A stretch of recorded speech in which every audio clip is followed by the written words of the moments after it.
It's the board game you love. It's now a TV game show. Ladies and gentlemen, it's time for the wittiest game on earth, Wits and Wagers. And now, please welcome our witty host, Alex Paris. Thank you very much, everybody.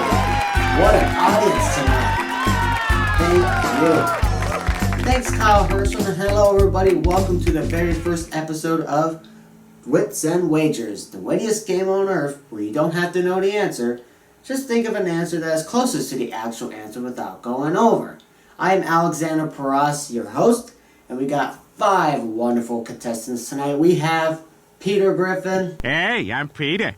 Cleveland Brown. Hey. Joe Swanson. Hey, everybody. Glenn Quagmire. Yellow. And Tim the Bear. So we got Seth MacFarlane characters tonight. You guys ready to play Wits and Wagers? Yes. Great! Wits and Wagers is a game of luck where you don't have to know the answer, but what you're going to do is you're going to come up with an answer that is closest to the actual answer without going over. So first of all, I'm going to read you a question and you're going to come up with an answer in a numerical response. And once everybody does that, or until time is up, we're going to reveal the answers one at a time. And then we're going to rearrange those answers from lowest to highest. I will explain that one in a little bit.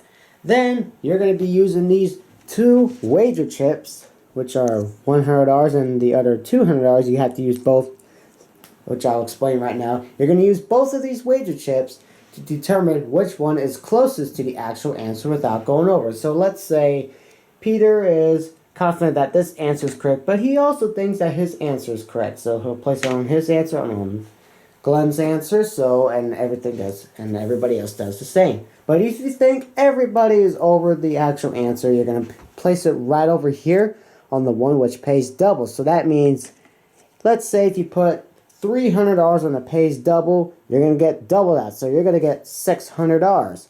And then at the end of the 7th question, you're going to be using whatever money you accumulated, and not only are you going to use your wager chips, but at the end of the 7th question, players can choose to risk some of their winnings or all of their winnings on the last question. And whoever has the most cash at the end of the game wins the game, gets a $10,000 bonus, and gets to come back for another episode up to 3 days. And whoever wins their 3rd game gets to play a special end game where the contestant can win up to $500,000. You heard me right, $500,000. That's a lot of money to be won on this show. But could it happen? Only time will tell. Anyways, you got the rules down? You ready to play Wits and Wagers? Yes. Alright, and let's do that. Let's play Wits and Wagers.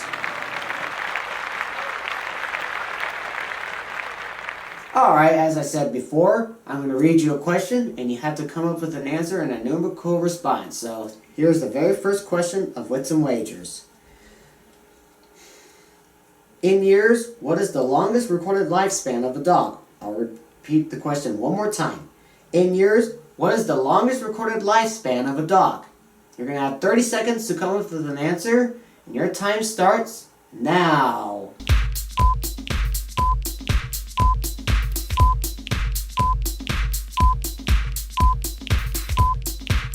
Alright, everybody's raising their hand up, so that means everybody is done. Stop the clock. And now we're going to reveal them one at a time. Peter, you said 27. Cleveland, you said 25. Joe, you said 19. Glenn said 17. And Tim, you said 20. Now we're going to rearrange the answers from lowest to highest. Let's do that. Alright, rearrange the answers from 1 to 27. So 1, 17, 19, 20, 25, and 27. Like I said before, you're going to use those wager chips to determine which one is the closest without going over. So we're going to give you another 30 seconds right now. So your time starts now. Like Peter's confident about his answer, but he thinks Tim's is correct.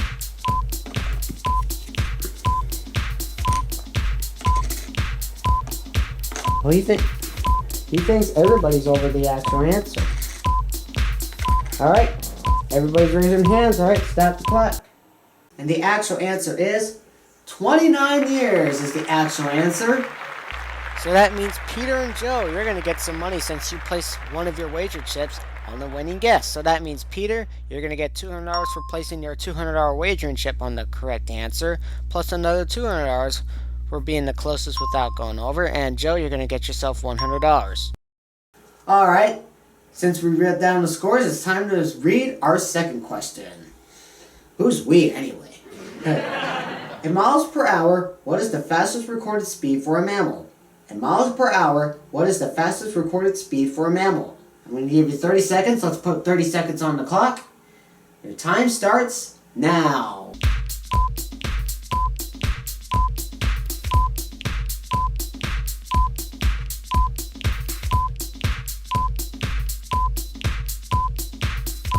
Everybody's hand is raised up. Stop the clock. All right, let's reveal the answers one by one. And just may I remind you, I'm using the party edition of Wits and Wagers. I tried doing a few episodes with the deluxe edition, but I had some complications of that. These questions were from the deluxe edition, but on the next episode, I'll use the party edition. And maybe the next season or two, I'll use the deluxe edition. Anyways, enough chit chat. Let's reveal the answers. Peter said 67, Cleveland, you said 70, Joe, you said 62, Glenn said 60, and Tim, you said 61. Let's rearrange the answers, please. Alright, so it's 1, 60, 61, 62, 67, and 70.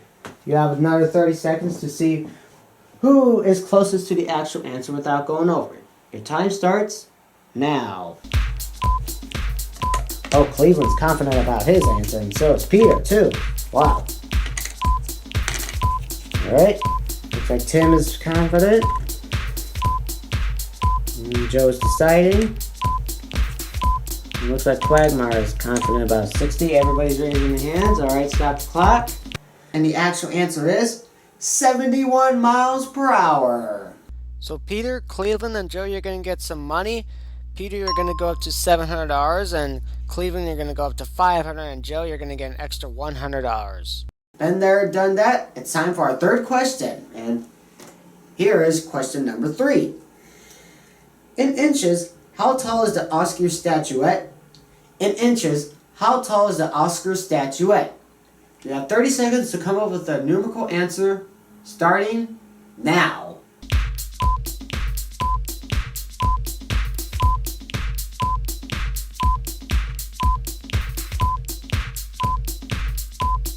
Alright, everybody's raising their hand. Stop the clock. It's time to reveal the answers one by one. Peter said 20, Cleveland said 13.5, Joey said 15, Glenn said 12, and Tim said 8. So, let's rearrange the answers, please. Alright, it's 1 to 20, 1, 18, 12, 13.5, 15, and 20. So, let's put another 30 seconds on the clock. And your time starts now. Oh, looks like Cleveland's confident about his answer, and Tim is thinking that everybody's... Oh, he's changing his mind. Joe's certain about Cleveland's answer, and looks like Glenn's confident about his answer. Stop the clock. Everybody's raising their hands. Good, good.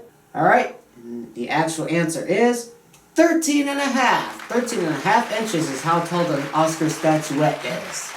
Everybody but Quagmire is going to get some money. So, that means Peter, you're going to get an additional $100.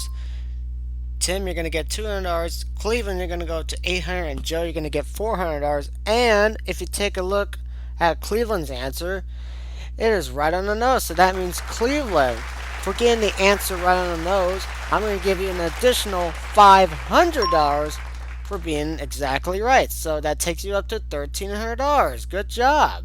All right. That's the end of the third round, or question, whatever you want to call it.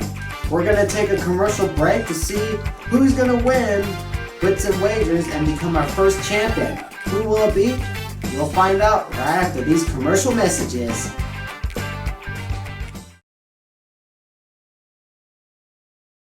Welcome back to Wits and Wagers. Here's the current score right now.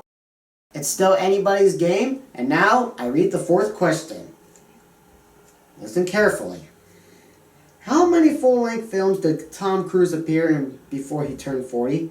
How many full-length films did Tom Cruise appear in before he turned 40? Let's put 30 seconds on the clock, and your time starts now.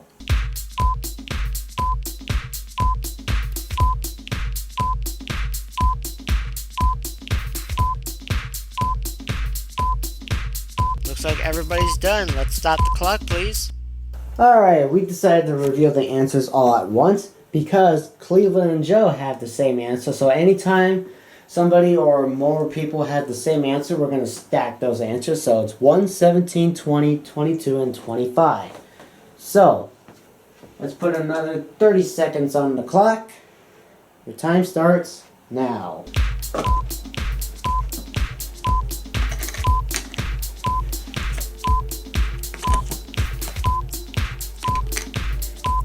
Slow down, Peter.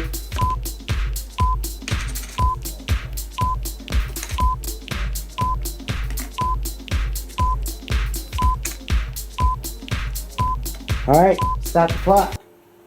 Alright, everybody's placed down their bets, and the actual answer is 24. 24 full-length feature films that Tom Cruise appeared in before he was 40. So once again, everybody but Glenn is going to get some money. So Peter, you go up to $1,300. Cleveland $1,400, Joe at $500, and Tim at $300. We're getting closer. It's time for our fourth question of the first episode of Wits and Wagers. I didn't have to be that descriptive. How many floors does the Leaning Tower of Pisa have? How many floors does the Leaning Tower of Pisa have? I'm going to give you 30 seconds on the clock, and your time starts now.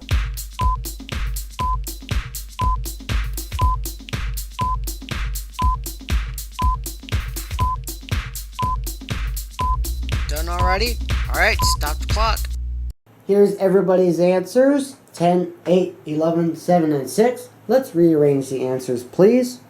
It is time for another 30 seconds, so your time starts now.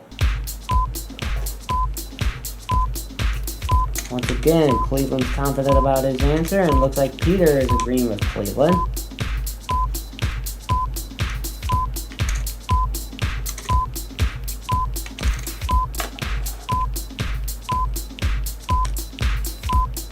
Alright, everybody's raising their hands. Let's stop the clock. Everybody's placed down their bets, and the actual answer is 8 floors. 8 floors. Everybody but Glenn is going to get $300 plus $500 more to Cleveland for getting the answer right on the nose again. Good job. 5 down, 2 to go. Sixth question. How many ridges are there on the outside of a dime? How many ridges are there on the outside of a dime? We give you 30 seconds. Let's put 30 seconds on the clock once more. The time starts now.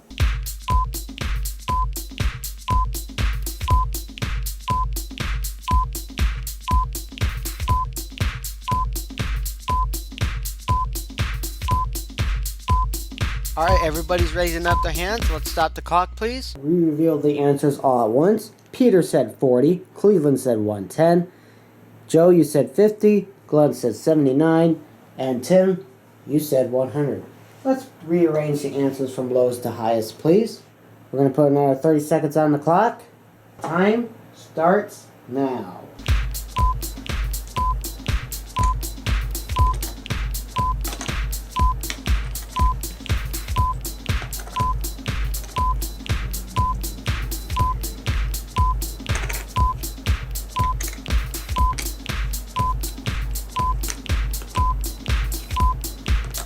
Alright, stop the clock. Alright, and the actual answer is 118 ridges are there on the outside of a dime. Peter, Cleveland, and Tim, you're going to get $200.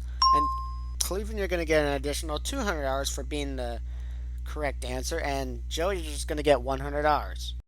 Alright, ladies and gentlemen, we're done with our sixth question, and that means it's time for our seventh and final question. So this could be anybody's game, depending on how much money they bet it. So listen very carefully, because this is the final question of the night. In what year was the parking meter invented? In what year was the parking meter invented? 30 seconds, starting now.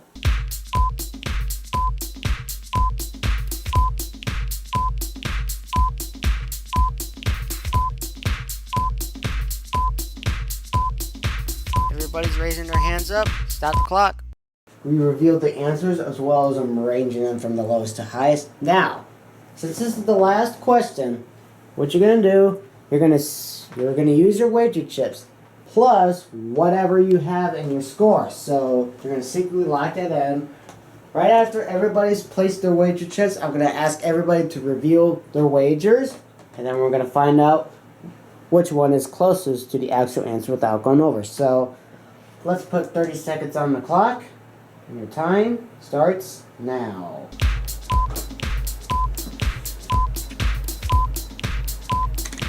Looks like Joe thinks everybody's over.